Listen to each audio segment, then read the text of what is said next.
Salut à tous. Alors aujourd'hui, on va essayer de franchir un cap dans ce que notre main gauche ou notre main droite, si vous êtes gaucher, en tout cas la main qui s'occupe d'appuyer sur les cordes. Donc on va essayer de franchir un cap pour cette main gauche en essayant de conserver le son. C'est-à-dire, ça veut dire quoi? Conserver le son, ça veut dire qu'au lieu de relever le doigt après avoir appuyé, je vais bien laisser mon doigt en place pour qu'on entende la note qui continue de résonner. Avec les cordes à vide, c'est très cool, c'est très facile et c'est ce que j'ai choisi pour les premiers riffs où on va utiliser beaucoup de cordes à vide, puisque si je fais ça, donc ma corde de sol, de si, de mi et je reviens sur le si, vous entendez que mon son continue. Pas le son de ma voix, mais le son de ma guitare. Ok.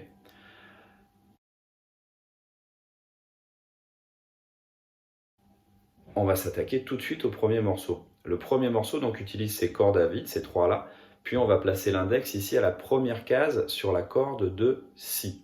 Si vous avez bien révisé votre gamme de Do majeur, vous devez savoir que ici avec l'index, en appuyant la première case, ça me fabrique un Do. Voilà. Ma main droite, mon médiator, va jouer exactement la même chose. Et la difficulté sera bien d'obtenir ça et pas ça. Qu'est-ce qui se passe? J'ai mal placé mon index. Du coup, lui, il étouffe un peu, il touche un peu la corde de mi aigu. Là, il va vraiment falloir faire en sorte que l'index ne s'occupe que de la corde de si et laisse bien tranquille la corde de sol et la corde de mi qui sont ses voisines, ok? Pour avoir ce son-là. Deuxième opération pour finir le morceau, je vais amener le majeur sur la deuxième case à la corde de sol et si vous avez bien révisé votre gamme de Do majeur, vous devez savoir que ça nous donnera la note La. La main droite, ou plutôt la main du médiator, joue exactement la même chose.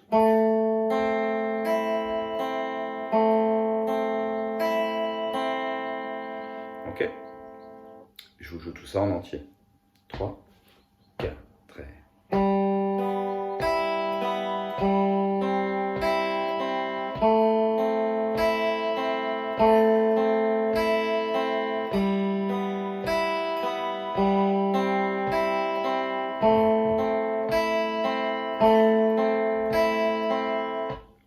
etc., etc. C'est quelque chose de très court en fait, où on entend vraiment juste au tout début du morceau, c'est ce qui vient démarrer le morceau.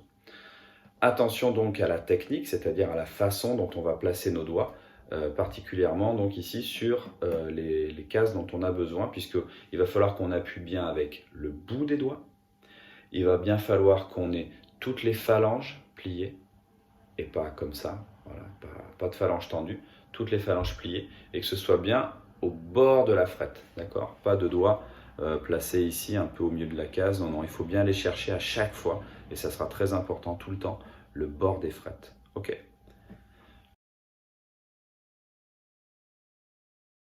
On passe à la suite. Le deuxième riff est un petit peu plus dur, simplement parce qu'il est un petit peu plus long, et parce qu'il y a un endroit où on a besoin de deux doigts différents, mais sinon, je vous le joue, ça donnera ça.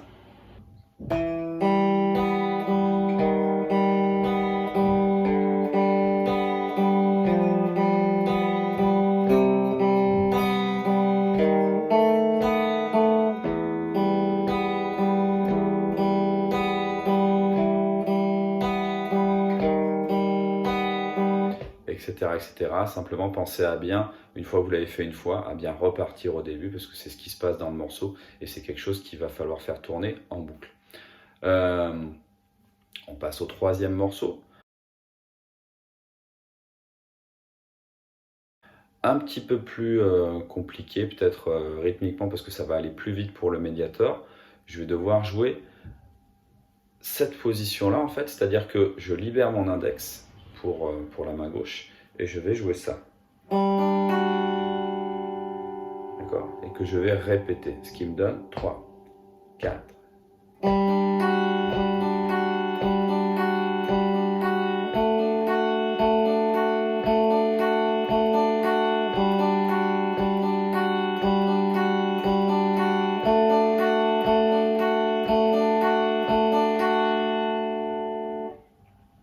À la limite, je peux partir pour le travailler de la deuxième position, c'est-à-dire quand j'ai l'index à la deuxième case, l'annulaire à la troisième et le majeur à la deuxième case. Vérifiez que tout ça, ça sonne. C'est cool, c'est le cas.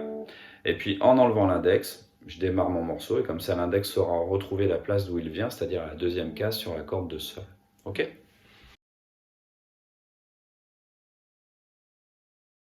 On passe au quatrième morceau, peut-être un petit peu plus compliqué, parce que ce coup-ci, on a vraiment besoin de 3 doigts à chaque fois et il n'y a quasiment plus de corde à vide. En tout cas, il n'y en a pas au début, il n'y en a pas pour démarrer. Donc je vous rappelle, on appuie bien avec le bout des doigts. Normalement, si vous avez bien travaillé les morceaux d'avant, vous devez sentir que ça picote un petit peu, puisque on est moyennement habitué forcément à appuyer avec le bout des doigts. Vous avez forcément plus tendance à appuyer un petit peu plus avec le plat du doigt en fait quand on débute, et c'est bien normal, c'est comme ça que ça se passe. Mais là du coup l'intérêt c'est de retrouver de la verticalité, c'est-à-dire que mon doigt vienne vraiment appuyer d'en haut et pas en travers. On vient retrouver de la verticalité pour bien appuyer comme il faut et en fait avoir une partie assez dure au niveau du doigt. Si j'appuie avec le plat du doigt, je vais plutôt avoir quelque chose d'assez mou et il faudra que je cherche à appuyer très très fort pour écraser les cordes sur le manche. C'est pas ce que je veux, moi je veux simplement en mettant une petite pression sur la corde, que ma corde soit plaquée contre la frette et que ça me fasse un joli son. Le quatrième morceau, le voici donc. On part avec le deuxième et le troisième doigt côte à côte à la deuxième case, puis l'index à la première case. Ça nous donne ça. Là où c'est compliqué, c'est qu'il faut garder l'index à la première case et échanger le deuxième et le troisième doigt pour que le troisième doigt puisse aller chercher à la troisième case. Donc ça, je vous encourage à bien le travailler parce que là, j'ai vraiment un doigt par case et quand on débute, c'est pas du tout évident, voilà. Et la vraie difficulté, donc, c'est ce deuxième accord avec la troisième, la deuxième et la première case où vraiment là, j'ai un bon écart déjà à trouver et en gardant le son, c'est pas facile. Si jamais ça sonne pas, vous acharnez pas, c'est pas bien grave et occupez-vous des morceaux qu'il y a avant ou éventuellement des morceaux après. Il y a peut-être des choses qui vont être plus simples à faire sonner. En tout cas, voilà un vrai bon exercice pour les doigts et je vous encourage à écouter aussi le morceau de Hills qui s'appelle donc Rags to Rags puisqu'il est très chouette. Voilà. Et on entend donc ça dans le couplet.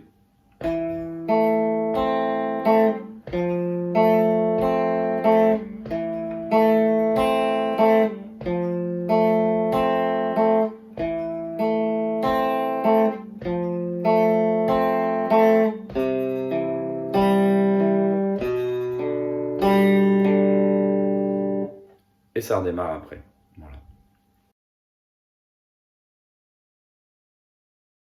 La suite, c'est encore autre chose pour bien s'entraîner à bien placer nos doigts de façon bien verticale comme ça sur chaque corde et bien appuyer avec le bout des doigts en laissant le doigt appuyé. On va avoir l'annulaire ici à la cinquième case sur la corde de Ré, puis l'index à la troisième case sur la corde de Si. Ok.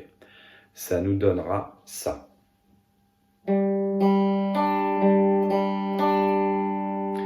La difficulté ici étant de suffisamment bien placer son doigt, l'annulaire, de façon bien verticale pour ne pas étouffer la corde de Sol à vide. Ça nous donnera ça.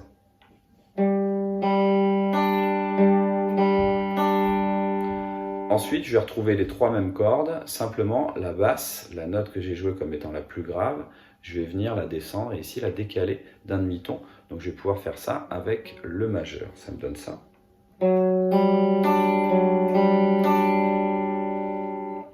Je viens changer juste la basse, je continue à descendre, mais je vais jouer ici à la deuxième case. Donc il va falloir que je change de doigté et que ma corde de Ré, j'aille la trouver avec l'annulaire. Ça donne ça.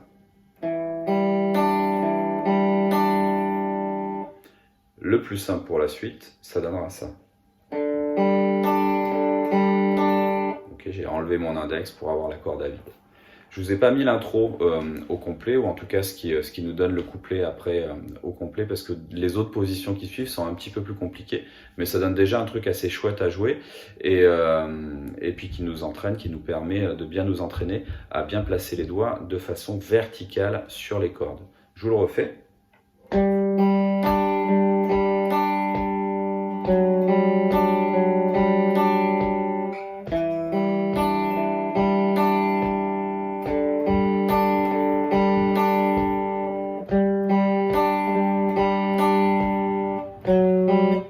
etc., etc.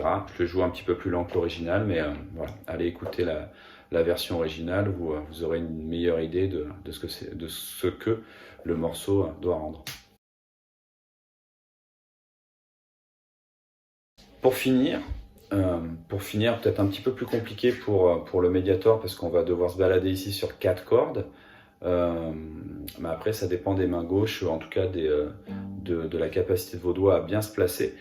On va avoir un riff que j'aime bien, parce qu'il y a un côté un petit peu étrange, voilà, dans ce truc-là. On va placer le majeur pour jouer notre basse à la 3e case sur la corde de Mi. On va sauter une corde, c'est-à-dire que la corde de là on s'en occupera pas du tout. Et puis, l'index va être sur la 2e case pour la corde de Ré et l'annulaire sur la 3e case sur la corde de Sol. Ok? Et c'est tout. Ça doit nous donner ça. Donc je joue la corde de Mi grave, la corde de Ré, la corde de Sol, puis la corde de Si. J'entends un truc un peu chelou entre ces notes-là, je vous le refais. Et puis je vais déplacer ma basse, c'est-à-dire que c'est simplement le majeur qui va venir changer de corde et appuyer à la 3e case. D'accord? Les autres doigts, l'index, l'annulaire, n'ont pas bougé. Je vais déplacer ces 3 doigts de 2 cases plus aiguës, et ça me donnera ça. Pour revenir ensuite sur la position sur laquelle j'étais, pour avoir ça.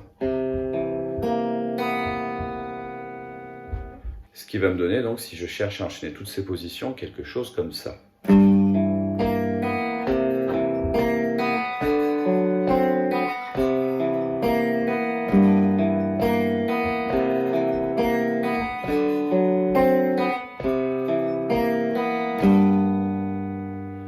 Voilà, un petit peu plus dur peut-être que les autres dans l'enchaînement, mais encore une fois, si vraiment c'est compliqué, restez sur les riffs que vous maîtrisez, allez écouter les morceaux originaux, prenez du plaisir à les faire et à les faire bien. Et c'est pas forcément très utile de chercher à tout jouer, à jouer tous les riffs que j'ai mis dans la partition, que je montre là dans la vidéo. Ce qui compte, c'est de bien comprendre le principe. Tous ces riffs-là, en fait, ils sont faits pour que vous entraîniez votre main gauche qui va venir s'occuper du manche, que vous entraîniez cette main-là à bien garder les doigts appuyés sur les cordes, à bien laisser résonner les cordes. Et pour ça, il faut avoir les doigts beaucoup mieux placés que ce qu'on pouvait faire avant quand on jouait les notes une par une. Ok? Je rappelle, beaucoup mieux placé, ça veut dire que le doigt arrive à la verticale avec les phalanges toutes pliées. Voilà, quelque chose comme ça en fait, et pas quelque chose comme ça. Ok? Bon courage, j'espère que ça vous donnera des solutions, plus que ça ne vous posera de problème, et puis à bientôt.